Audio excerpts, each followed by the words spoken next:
আসসালামু আলাইকুম শিক্ষার্থী বন্ধুরা, তোমরা নিশ্চয়ই ভালো আছো।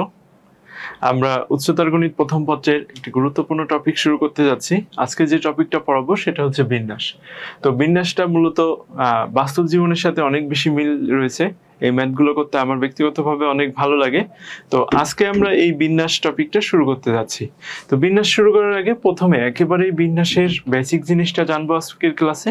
এর পরের ক্লাসে ধারাবাহিকভাবে আমরা ম্যাথগুলো সলভ করব। তো চলো আমরা বিন্যাসের চ্যাপ্টারটা শুরু করি।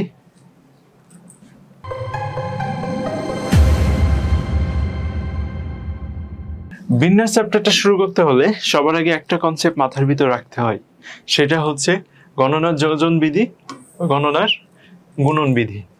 আচ্ছা, আমরা ম্যাথ করার সময় এমন কিছু প্রবলেম পাবো যেখানে ক্যালকুলেশন করার পরে যে রেজাল্টগুলো আসবে সেই রেজাল্টগুলো আমরা যোগ করে অ্যান্সার বের করব না গুণ করে অ্যান্সার বের করব। তো যোগ কখন করতে হবে আর গুণ কখন করতে হবে, এই দুইটা জিনিস আমাদেরকে মনে রাখতে হবে। তো এই দুইটা জিনিস যদি শিখতে পারি তাহলে আমাদের ম্যাথগুলো সলভ করা অনেক বেশি সহজ হয়ে যাবে। তো আমাদের সাথে থাকো, দেখো এইগুলো কিভাবে সলভ করা যায়। আচ্ছা, তো আমি প্রথমে গণনার যোজন বিধি নিয়ে আলোচনা করি, গুণন বিধি নিয়ে আলোচনা করি, প্রথমে গণনার গুণন বিধি নিয়ে আলোচনা করি। গুণন বিধিটা বুঝতে পারলে তোমরা মোটামুটি যোজন বিধিটাও সহজেই শিখে ফেলতে পারবে। তো সাপোজ আমরা এই সিআরডিবির অফিসে আছি। সিআরডিবির অফিস থেকে আমি যশোর যাব, যশোর যাওয়ার পরে সেখান থেকে খুলনা যাব। তোমাকে বলা হলো সিআরডিবির অফিস থেকে আগে যশোর যেতে হবে, তারপর খুলনা যেতে হবে। সরাসরি তুমি খুলনায় যেতে পারবে না। তো সাপোজ যশোরে এয়ারে যাওয়া যায়, চাইলে বাসে যাওয়া যায়, আবার ট্রেনে যাওয়া যায়। তুমি সিআরডিবির অফিস থেকে যশোরে তিনটা পথে যেতে হবে, এ বি সি, তিনটা ভাবে যাইতে পারলে। আবার যশোর থেকে যদি খুলনায় যাইতে চাও তাহলে তুমি কিভাবে যাইতে পারবে? হয় বাসে যাইতে পারবে অথবা ট্রেনে যাইতে পারবে। এখানে সাপোজ ডি ভাবে যাইতে পারবে, ই ভাবে যাইতে পারবে। দেখো, তুমি সিআরডিবির অফিস থেকে যশোর যাবা, যশোর থেকে খুলনা যাবা, তাহলে এই সিআরডিবির অফিস থেকে তুমি যশোরে কয়টা ভাবে যাইতে পারো? তিনটা ভাবে। এবং যশোর থেকে খুলনা এটা কয়টা ভাবে যাইতে পারো? দুইটা ভাবে। দেখো, তোমাকে আগে যশোর যেতে হবে, তারপরে খুলনা যেতে হবে। আগে যশোর যেতে হবে, তারপরে খুলনা যেতে হবে। তুমি কিন্তু একবারে যশোর থেকে সিআরডিবির অফিস থেকে খুলনায় যেতে পারবা না। তাহলে বিষয়টা কি? একটা ঘটনা পুরাটা তোমাকে সিআরডিবির অফিস থেকে খুলনায় যাওয়া, এটা যশোরে যাওয়ার উপর ডিপেন্ডেন্ট, যশোরে যাওয়ার উপর নির্ভরশীল। যদি এমন ঘটনা হয় যে একটা ঘটনার সাথে আরেকটা ঘটনা, এখানে কিন্তু আমরা দুইটা আলাদা আলাদা রেজাল্ট পেয়েছি। প্রথম রেজাল্টটা হচ্ছে সিআরডিবি থেকে যশোর যাচ্ছি, দ্বিতীয় রেজাল্টটা হচ্ছে যশোর থেকে খুলনাতে যাচ্ছি। তাহলে বিষয়টা যদি এমন হয় দুইটা ঘটনা আলাদা আলাদা থাকে কিন্তু দুইটা ঘটনা পরস্পরের উপর নির্ভরশীল হয়, তখন কি হবে? তখন রেজাল্ট বের করার সময় আমাদের এই গণনার গুণন বিধি ব্যবহার করতে হবে। তাহলে আমি মনে হয় কনসেপ্টটা একেবারে ক্লিয়ার করতে পারছি। আমি বলছি কি, যদি কোনো একটি ঘটনা, দুইটা ঘটনা বা দুইয়ের অধিক ঘটনা একটা অপরটার উপর নির্ভরশীল থাকে, জাস্ট নির্ভরশীল কি বা অনির্ভরশীল, এই দুইটা জিনিস মনে রাখলেই হবে। এই যে ঘটনাটা বা যে রেজাল্টটা আমাদের এখানে চেয়েছে সেটা নির্ভরশীল কিনা বা অনির্ভরশীল কিনা। যদি নির্ভরশীল হয় তাহলে গণনার গুণন বিধি, আর যদি নির্ভরশীল না হয় তাহলে কি হবে? সেটা গণনার যোজন বিধি। এখন তোমাকে বলা হলো তোমাকে সিআরডিবির অফিস থেকে সরাসরি কোথায় যেতে হবে? খুলনায় যেতে হবে। তুমি মধ্যে কোথাও ব্রেক নেওয়া লাগবে না, সিআরডিবির অফিস থেকে তোমাকে সরাসরি খুলনায় যেতে হবে। তাহলে সিআরডিবির অফিস থেকে খুলনায় যেতে হলে তুমি কত ভাবে যাইতে পারবে? সাপোজ এটা তুমি হচ্ছে বোটে যাচ্ছ বা লঞ্চে যাচ্ছ, এটা তুমি ট্রেনে যাচ্ছ। আরেকটা কিভাবে যাইতে পারবে? আরেকটা হচ্ছে তুমি বোটে যাচ্ছ, তুমি ট্রেনে যাচ্ছ, তুমি বাসে যাচ্ছ। তাহলে এই ঘটনার উপর কিন্তু আরেকটার উপর নির্ভরশীল নাই। তুমি সরাসরি খুলনা থেকে সিআরডিবির অফিস থেকে খুলনায় চলে যাচ্ছ। তাহলে ঘটনাগুলো যদি একটা আরেকটার উপর নির্ভরশীল থাকে যদি ঘটনা একটা আরেকটার উপর নির্ভরশীল থাকে তাহলে সেটা হচ্ছে আমাদের গুণন বিধি, আর যদি নির্ভরশীল না থাকে। আচ্ছা, বিষয়টা আমি যোজন বিধিটা আরেকটু ভালোভাবে তোমাদেরকে ক্লিয়ার করি হচ্ছে, তুমি সিআরএমইর অফিস থেকে খুলনাতে যাবা,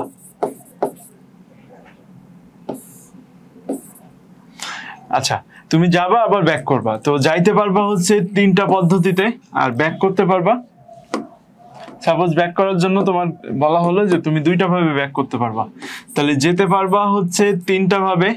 সাপোজ এটা বাসে যাবা, এটা ট্রেনে যাবা, এটা লঞ্চ বা জাহাজে যাওয়া যায় খুলনায়, যেটা ঢাকা থেকে এটা যাবে। আসার সময় তুমি 2টা পদ্ধতিতে আসতে পারবা শুধুমাত্র, দেখা গেল তখন জাহাজ আর চললো না, তাহলে 2টা পদ্ধতিতে আসতে পারবা, একটা হচ্ছে বাসে আসতে পারবা অথবা ট্রেনে আসতে পারবা।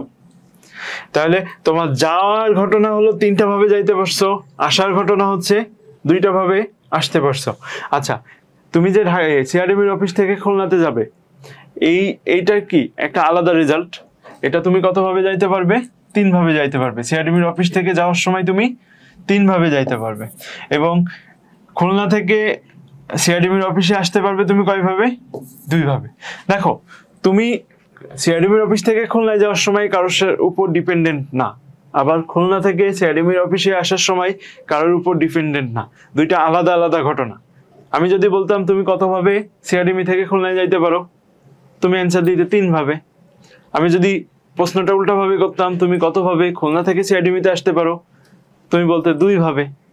একটা ঘটনা কিন্তু আরেকটা ঘটনার উপর কোনোভাবেই নির্ভর নাই, যেহেতু এটা নির্ভরশীল না, সেহেতু এটা কি হবে? গণনার যোজন বিধি। অ্যান্সার হবে 5 তখন। তাহলে একেবারে যদি সামারি করি, 2টা ঘটনার যদি একে অপরের উপর, 2টা বা তারও বেশি ঘটনা যদি একে অপরের উপর নির্ভরশীল থাকে, তখন সেটা হবে গুণন বিধি। যদি নির্ভরশীল না হয়, আলাদা আলাদাভাবে অ্যান্সার বের করা যায়, তখন হবে যোজন বিধি। আমার মনে হয় এই টপিকটা তোমাদের কাছে পুরোপুরি ক্লিয়ার হয়ে গেছে। এখন আমরা দেখি এরপরে আমাদের কি আছে। আচ্ছা, তো আমরা যেহেতু বিন্যাস শুরু করছি, তাহলে বিন্যাস কথাটা যখনই উচ্চারণ করি আমাদের কি মাথার ভিতরে আসে? বিন্যাস মানে কোনো কিছু একটা সাজাতে হবে, বিন্যস্ত করতে হবে বা সাজাতে হবে, এমন একটা বিষয় মনে আসে না? অবশ্যই এমন কিছুই মনে আসা উচিত। তো বিন্যাস, দেখো বিন্যাস হচ্ছে কতগুলো জিনিস, তোমার কাছে কতগুলো জিনিস আছে, সেখান থেকে তুমি কিছু জিনিস নিয়ে যখন সেটাকে সাজাবে, সবগুলো অথবা সেখান থেকে অল্প কয়েকটা নিয়ে যখন সাজাবে, যদি সাজানো ব্যবস্থাটা, এটা হচ্ছে বিন্যাস। সাপোজ তুমি যদি তোমার কাছে যদি n সংখ্যক ভিন্ন ভিন্ন জিনিস থাকে, সেটা থেকে প্রত্যেকবার যদি তুমি r সংখ্যক জিনিস নিয়ে সাজাও, সেটাকে আমরা কিভাবে লিখতে পারি? npr। সেটাকে কিভাবে লিখি? npr। তাহলে এটারে বলছে, যদি তুমি n সংখ্যক জিনিস থেকে, তোমার কাছে n সংখ্যক জিনিস আছে বা আলাদা জিনিস দ্রব্য আছে, সেটা থেকে তুমি r সংখ্যক নিয়ে সাজাচ্ছ বা বিন্যস্ত করতেছ, সেটাই হচ্ছে আমার বিন্যাস। সেটাকে কিভাবে লেখা হয়? npr।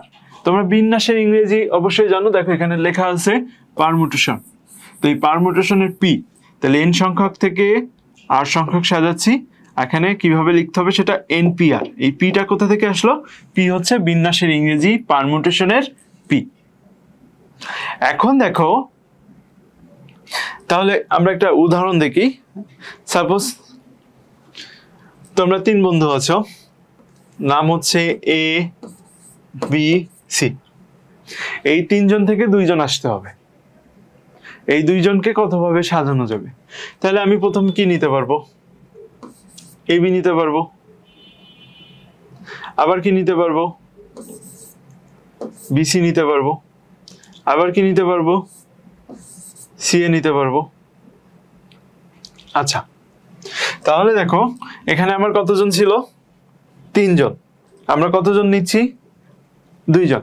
এখন দেখো, এ বি একটা নিতে পারবো, আবার বিএ নিতে পারবো, বিসি নিতে পারবো, সিবি নিতে পারবো, সিএ নিতে পারবো, এসি। তাহলে আমি টোটাল কতভাবে সাজাতে পারবো এটা? এই 3 জন এ বি সি থেকে যদি আমি 2টা করে নিই প্রত্যেকবার, তাহলে টোটাল কয়টা ভাবে সাজানো যাবে? 6টা ভাবে সাজানো যাবে। 6টা ভাবে এদেরকে বিন্যাস করা যাবে।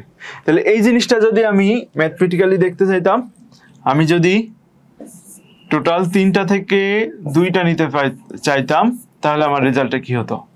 তো দেখো, NPR এর ফর্মুলা হচ্ছে factorial n by factorial n minus r factorial, n factorial by n minus r factorial. তাহলে এই জিনিসটা যদি আমরা ক্যালকুলেটরে দেখি তাহলে অ্যান্সার আসে 6।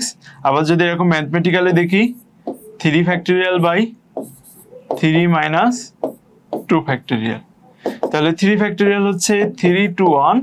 আচ্ছা, এই ফ্যাক্টরিয়ালের বিষয়টা এর পরের স্লাইডেই দেখবো আমরা। জাস্ট এখন ফ্যাক্টরিয়াল 3 সমান 3 to 1 দেখো, আর এখানে হচ্ছে 1, 3 যখনই 6। দেখো, তাহলে বিষয়টা আমি আবার একটু সামারি করি। সামারি হচ্ছে বিন্যাস। বিন্যাস বলতে আমরা কি বুঝি? কোনো কিছু বিন্যস্ত করা বা সাজানো। তাহলে কিভাবে সাজাতে হবে?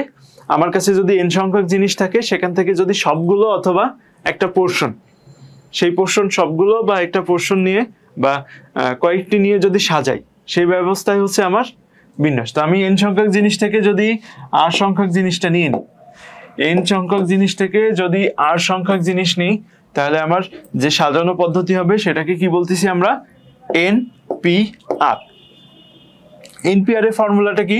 Factorial n by factorial n minus r factorial. এখন দেখো, তোমার কাছে সাপোজ তোমার কাছে A B C 3টা রয়েছে লেটার, এই 3টা থেকে 2টা করে বেছে নিতে হবে, 2টা করে নিয়ে বিন্যাস করতে হবে।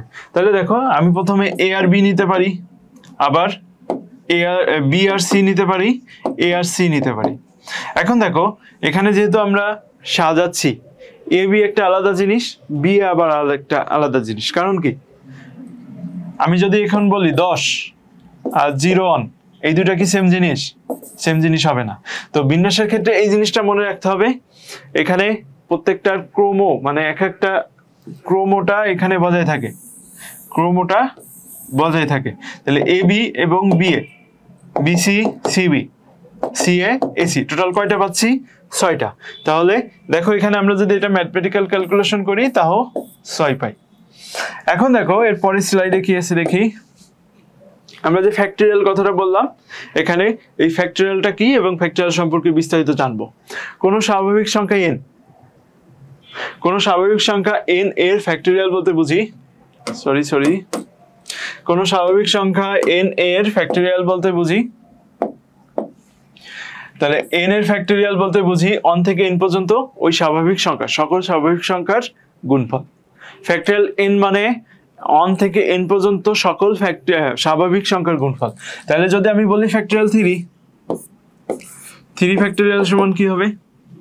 3 ফ্যাক্টরিয়াল হলো 1 থেকে 3 পর্যন্ত সকল সংখ্যার গুণফল। তাহলে 3 ইন্টু 2 ইন্টু 1। আমি যদি বলি 4 ফ্যাক্টরিয়াল, তখন কি হবে? 4 ইন্টু 3 ইন্টু 2 ইন্টু 1।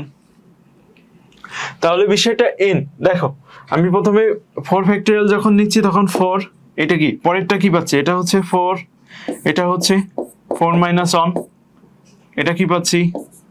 4 মাইনাস 2।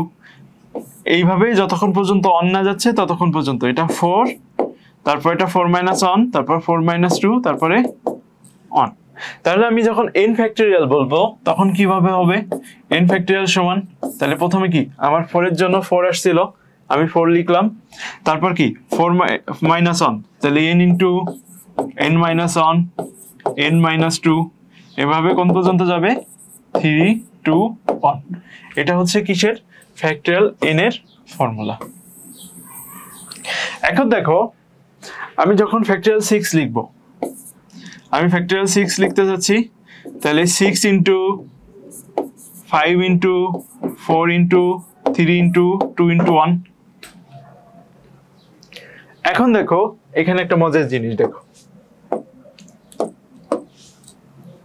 আমি যখন ফ্যাক্টরিয়াল 5 বলবো, আমি সাপোজ এখানে বললাম ফ্যাক্টরিয়াল 5, তাহলে কি হবে? 5 ইন্টু 4 ইন্টু 3 ইন্টু 2 ইন্টু 1।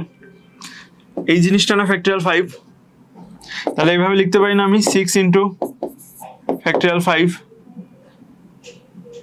তাহলে জিনিসটা কি লেখা যায়? 6 ইন্টু 6 মাইনাস 1 ফ্যাক্টরিয়াল। তাহলে আমি যখন ফ্যাক্টরিয়াল n লিখছি, আমার তো n-1 আছে, তাহলে এই জিনিসটা এইভাবে লিখতে পারি কিনা, n ইন্টু n-1 ফ্যাক্টরিয়াল। আবার এটা এইভাবে লেখা যায়, n into n-1 n-2 factorial. এই ফ্যাক্টরিয়ালটা আমার কোথায় যেয়ে শেষ হবে, একেবারে শেষে অনে যেয়ে শেষ হবে, এভাবে গুণ হইতে থাকবে, গুণ হইতে হইতে কোথায় যেয়ে শেষ হবে, একেবারে শেষ অনে যেয়ে শেষ হবে। আচ্ছা, এরপরে কি আছে দেখি আমরা এখন এই বেশ কিছু ফর্মুলা দেখবো ফ্যাক্টরিয়াল নিয়ে। বিন্যাস সমাধান করতে হলে আমাদের বেশ কিছু ফর্মুলা জানা লাগবে, সেই ফর্মুলাগুলো আমরা এখন একটু দেখব। তো দেখো, আমার সাপোজ তোমাকে বলা হলো n সংখ্যক জিনিস থেকে r সংখ্যক জিনিস নিতে হবে, তার মধ্যে p সংখ্যক সবসময় অন্তর্ভুক্ত থাকবে। তো বিষয়টা যদি এমন ভাবে চিন্তা করো, একেবারে বাস্তব, যে তোমাদের ক্লাস থেকে 5 জনের থেকে 3 জনকে 5 জনের থেকে বা তোমাদের ক্লাসে 10 জনের থেকে 5 জনকে নিতে হবে, তাহলে আমরা কতজনের নিব? সাপোজ 10 জন থেকে কতজন নিব? 5 জনকে নিব, যার মধ্যে 2 জন সবসময় থাকতে হবে, যার মধ্যে 2 জন সবসময় থাকতে হবে। বিষয়টা এইভাবেও চিন্তা করতে পারো যে তাহলে আমরা p সংখ্যক জিনিস সবসময় কি থাকবে? সর্বদা গ্রহণ করে, মানে সর্বদা তার মধ্যে থাকবে। তাহলে n সংখ্যক জিনিস থেকে r সংখ্যক জিনিস নিব, n সংখ্যক জিনিস থেকে r সংখ্যক জিনিস নিব, যার মধ্যে p সংখ্যক জিনিস সবসময় থাকবে। সেক্ষেত্রে আমার ফর্মুলা হচ্ছে, দেখো এটা n-p, যে p সংখ্যক সবসময় থাকবে সেটা বাদ দিয়ে নিচ্ছি প্রথমে, আর r-p। তাহলে যারা 2 জন থাকবে, বা আমি যদি এখানে এই ম্যাথটা একেবারে বোঝাতে চাই, 12টি বস্তু থেকে আমরা 5টি বস্তু নিব, যার মধ্যে 2টা বস্তু সবসময় থাকবে। তাহলে আমি আগে সেই 12টা থেকে 2টা বাদ দিয়ে নিচ্ছি, আর 5টা থেকে 2টা বাদ দিয়ে নিচ্ছি, যে 2 জন সবসময় থাকবে। তাহলে এই 10 জনের মধ্যে 10 জন থেকে 3 জনকে সাজায় বস্তুকে নিয়ে নিলাম, 10টা বস্তু থেকে 3টা বস্তুকে নিয়ে নিলাম। এখন দেখো, আমার সেই 2 জনকে অন্তর্ভুক্ত করতে হবে না, এখানে 3টা নিয়ে নিলাম, আর 2 জন তো আমার আছে, তাহলে টোটাল 5-এর ভিতরে ওই 2 জনকে সাজায় ফেলতে হবে। আর যেহেতু এটা একটা ঘটনা, টোটাল আমার 5টা লাগবে, এটা 3 জনকে পাচ্ছি, এখানে 2 জনকে পাচ্ছি, তাহলে এই ঘটনার উপর পুরোটা নির্ভরশীল, যেহেতু নির্ভরশীল এটার মধ্যে গুণ হবে। তাহলে বিষয়টা আবার ক্লিয়ার করি, যদি n সংখ্যক বস্তু থেকে আমরা r সংখ্যক নিই, যার মধ্যে p সবসময় অন্তর্ভুক্ত থাকবে, p সবসময় কি থাকবে? অন্তর্ভুক্ত থাকবে। তাহলে আমরা 12টা বস্তু থেকে যদি 5টা বস্তু আলাদা আলাদা করে বেছে নিতে চাই, যার মধ্যে 2টা বস্তু সবসময় কি থাকবে? অন্তর্ভুক্ত থাকবে। তাহলে প্রথমে কি করলাম, সেই বিশেষ 2টা বস্তুকে আমরা বাদ দিয়ে ফেললাম। বাদ দিলে আমরা কয়টা পাচ্ছি? সেই বিশেষ 2টা বস্তুকে বাদ দিয়ে আমরা 10টা বস্তু পাচ্ছি। 10টা থেকে কয়টা নিব? 10টা থেকে 3টা। আচ্ছা, এই 5টা থেকেও সেই 2টা বাদ দিয়ে দিলাম, তাহলে আমি 10টা থেকে টোটাল কয়টা নিচ্ছি এখন? 3টা। তাহলে 10টা থেকে 3টা নিলাম, তাহলে আমি 3টা বস্তুকে সাজালাম, তাই না? 10টা বস্তু থেকে 3টা বস্তুকে সাজাই ফেলাম। এই 3টা বস্তু থেকে আমার টোটাল 5টা নিতে হবে না, সেই 2টা বস্তুকে অন্তর্ভুক্ত করে এদের মধ্যে সাজাই দিতে হবে। তখন এই 5, সেই 5টার মধ্যে এখন এই 2টা বস্তুকে অন্তর্ভুক্ত করে সাজাতে হবে, তখন কি হবে? 5p2। আচ্ছা, আমরা আরেকটা কেস দেখি। এখন বলছে কি, p সংখ্যক জিনিস থেকে সর্বদা n সংখ্যক জিনিসের মধ্যে p সংখ্যক জিনিস সর্বদা বর্জন করে, p সংখ্যক জিনিস সর্বদা কি করতে হবে? বর্জন করতে হবে, মানে p সংখ্যকটা সবসময় বাদ দিয়ে দিতে হবে, বাদ দিয়ে n সংখ্যক জিনিস থেকে r সংখ্যক জিনিস সাজাতে হবে। দেখো, আমাকে p সংখ্যক, মানে তোমাদের মধ্যে থেকে ধরো সাপোজ এখানে যেটা রয়েছে 8টি বস্তু থেকে তুমি 2টি বস্তু নিতে হবে, যার মধ্যে 2টি বিশেষ বস্তু সবসময় অন্তর্ভুক্ত থাকবে না। যে 2টা বস্তু আমাকে অন্তর্ভুক্ত থাকবে না বলছি, তাহলে সেই 2টাকে আমি আলাদা করে ফেলি। আমি বলছি যে 2টা বস্তু আমাকে অন্তর্ভুক্ত করা লাগবে না টোটালি, তাহলে কি ম্যাথের ভালো করে বোঝো, এখানে এই 2টা বস্তু কিন্তু আমার টোটালি সাজানোই লাগবে না। কারণ কি, এই 2টা বস্তু অন্তর্ভুক্ত থাকবে না, তাহলে এই 2টা বস্তুদের মধ্যেই থাকবে না। তাহলে আমাকে 8টা বস্তু থেকে কয়টা নিতে হবে? 8টা বস্তু থেকে সেই 2টা বস্তু আমি আলাদা করে বাদ দিয়ে দিই, তাহলে কয়টা থাকবে? 6টা। যেহেতু আমার 2টা বস্তুর কখনো সাজানোই লাগবে না, তাহলে সেই 2টা বস্তুকে আগে আলাদা করে রাখি। এটা হলো এই 6টা বস্তু থেকে আমার এখন কয়টা বস্তু নিতে হবে? 2টা। এইটা সাজানো যেটা হবে, রেজাল্ট হবে, সেটা হচ্ছে এটার অ্যান্সার। তোমরা নিশ্চয়ই বুঝতে পারছো। এখন দেখো বিষয়টা তুমি সাজানোর সময় আচ্ছা দেখলে যে সবগুলো বস্তু ভিন্ন ভিন্ন নয়, এর মধ্যে কিছু কিছু বস্তু রিপিট আছে। আমরা যখন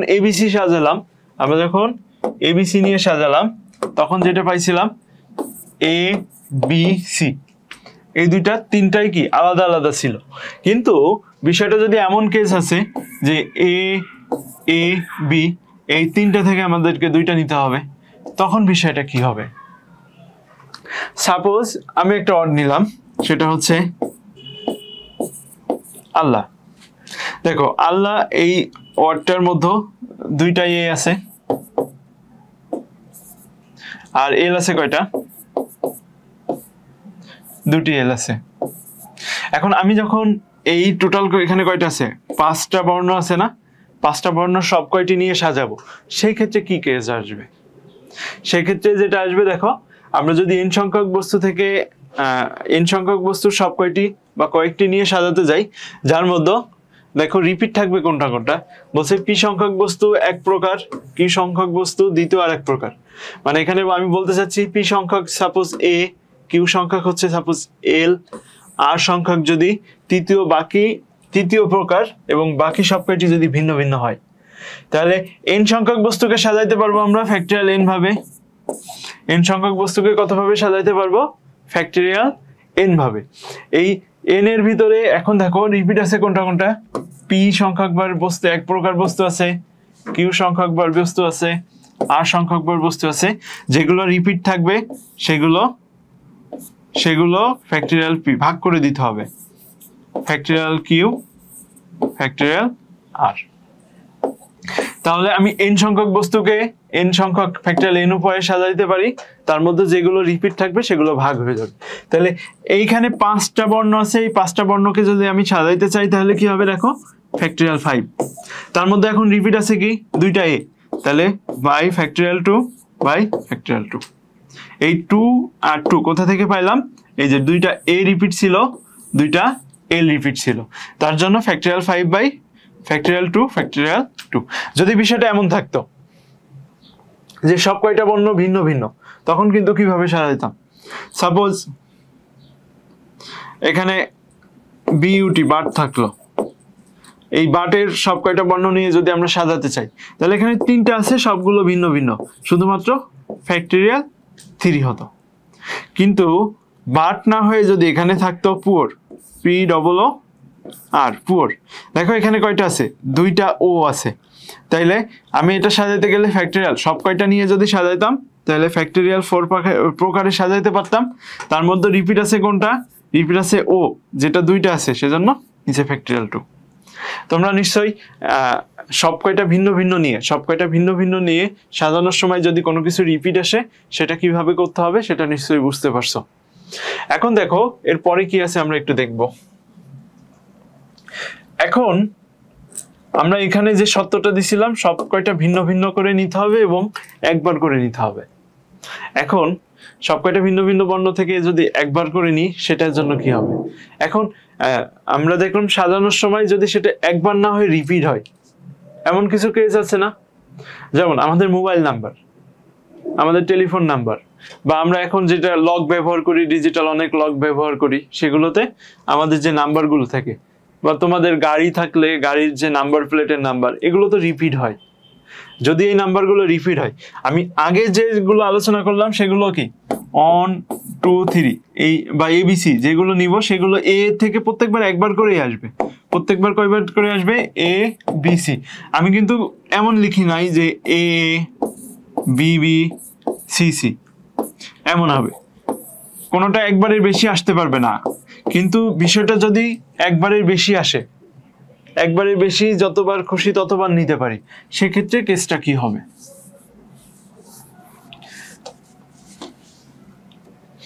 সেক্ষেত্রে ফর্মুলা হচ্ছে, আমি যদি n সংখ্যক বস্তু থেকে বস্তুগুলো r সংখ্যক বস্তু নিই এবং প্রত্যেকটা বস্তু যদি এটা পুনরাবৃত্তি হয়, নেওয়ার সময় পুনরাবৃত্তি হয়, তখন কি হবে n to the power r, তখন কি হবে formula n to the power r।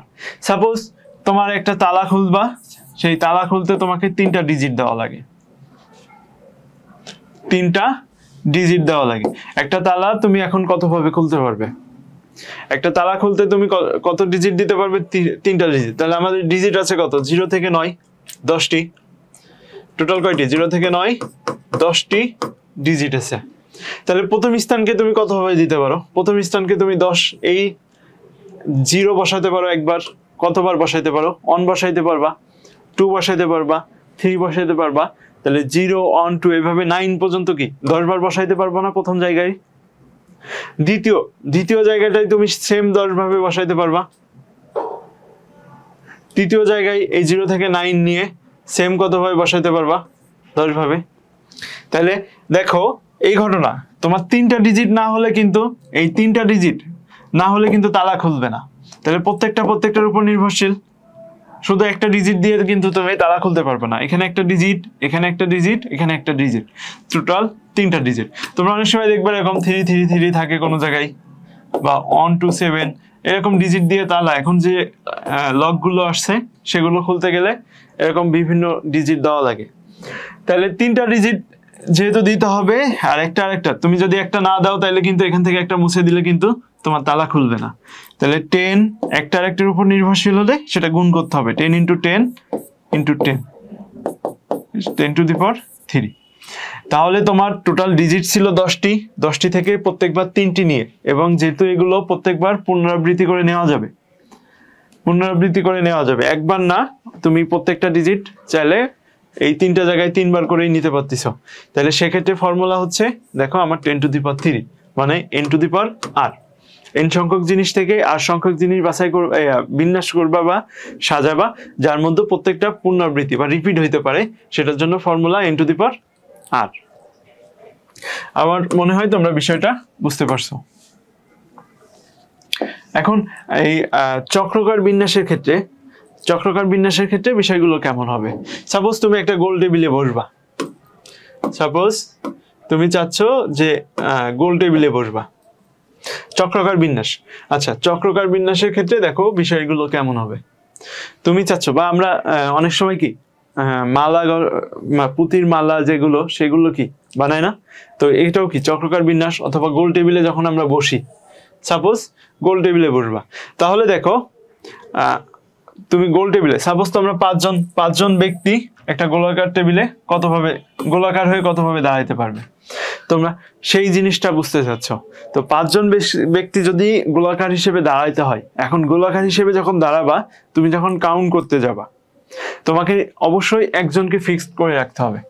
তুমি একটা জায়গায় যদি একজনকে ফিক্সড করে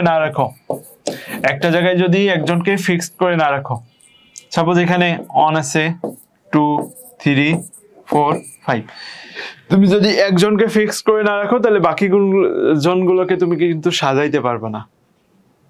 তাহলে এই চক্রাকার বিন্যাসের ক্ষেত্রে একজনকে যেহেতু স্থির করে রাখতে হয়, সেজন্য এই বিন্যাস হয় হচ্ছে n-1 ফ্যাক্টরিয়াল। ভালো করে বোঝো, তুমি যখন লম্বালম্বি ভাবে সাজাবা তখন কিন্তু কেউ কাউকে ফিক্সড করা লাগবে না। কিন্তু তুমি যখন একজনকে গোল টেবিলে বসাবা, গোল টেবিলে বসাতে গেলে কি তোমাকে একজনকে আগে ফিক্সড করতে হবে, বাকি একজনকে এক জায়গায় বসায় রাখতে হবে, এবং বাকি জনগুলোকে সাজাতে হবে। তুমি যদি একজনকে এক জায়গায় না বসায় রাখো, ফিক্সড করে না রাখো, তাহলে কিন্তু আবার দেখা গেল কিছুক্ষণ পর সব এলোমেলো হয়ে যাবে। এটা একটু চিন্তা করে দেখো, যে তুমি গোল টেবিলে, তোমরা খাবার টেবিলে অনেক সময় ডাইনিং টেবিলে বসো, তো 5জনকে তুমি, তোমার পরিবারে ধরো 5জন আছে, তাদেরকে তুমি কতভাবে ওই টেবিলে বসাইতে পারবে। তো এই টেবিলে যখন বসাইতে যাবে, তখন তোমার যে জিনিসটা খেয়াল রাখতে হবে, তোমাকে একজনকে আগে ফিক্সড করতে হবে, একজনকে একটা জায়গায় বসাতে হবে, বসানোর পরে এবং বাকি যারা থাকবে তাদেরকে তোমাকে এবার মানে বিন্যাস করতে হবে বা সাজাতে হবে, কোথায় কাকে দিব, বিষয়টা এমন। এখন বিষয়টা যদি এমন হয়, আমরা যখন পুঁতির মালা, আমরা যখন বিভিন্ন মালা করি, তখন ডান এবং বামে সেম হওয়ার সম্ভাবনা থাকে। তো বিষয়টা বলছে যদি কোন চক্রাকার বিন্যাসের বাম আবর্তে মানে বাম দিকে এবং ডান দিকে ঘূর্ণনের ফলে একই হয়ে যায়, তবে সেই বিন্যাসের ক্ষেত্রে কি হবে? সেই বিন্যাসের ক্ষেত্রে হবে n-1 ফ্যাক্টরিয়াল ডিভাইড বাই 2। এখন তুমি যখন পুঁথির মালা গঠন করবে তখন দেখা গেল ডান দিক থেকে যেটা দিচ্ছ বাম দিক থেকে গেলেও সেম হয়ে যাচ্ছে, এমন হওয়ার সম্ভাবনা তো আছে। যেহেতু এটা দেখো, যদি কোনো চক্রাকার বিন্যাসে বাম আবর্তে মানে বাম দিক থেকে গেলে এবং ডান দিক থেকে, তোমাকে তো একটা আগে ফিক্সড করে রাখতে হবে। সাপোজ একটা পুঁতির মালা গঠন করার ক্ষেত্রে এখানে লাল একটা ফিক্সড করে নিলে, এখন একবার ডান দিক থেকে যাইতে হবে, একবার বাম দিক থেকে যাওয়ার ফলে যদি দেখা গেল একই রকমের রেজাল্ট চলে আসবে, তখন কি করতে হবে? তখন n-1 ফ্যাক্টরিয়াল 2 দিতে হবে। তাহলে সহজে মনে রাখার জন্য আমরা যখন পুঁতির মালাগুলো গঠন করব বা তৈরি করব তখন এই যে নিচে ফ্যাক্টরিয়াল 2 এটা মনে রাখতে হবে।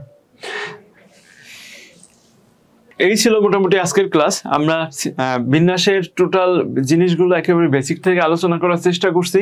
তারপরে তোমাদের যদি কোথাও কোনো কনফিউশন থাকে সেটা তোমরা আমাদের কমেন্টে জানাতে পারো, আমরা উত্তর দেওয়ার চেষ্টা করব। আর এটা শুধুমাত্র বেসিক্স নিয়ে আজকে আলোচনা করলাম। এর পরের ভিডিওগুলোতে এই টাইপের মানে বিন্যাস থেকে যত টাইপের ম্যাথ আছে সেগুলো সলভ করার চেষ্টা করব। তো সিআরডিএম চ্যানেলকে লাইক এবং সাবস্ক্রাইব করে সিআরডিএম এর সাথে থাকো। ধন্যবাদ।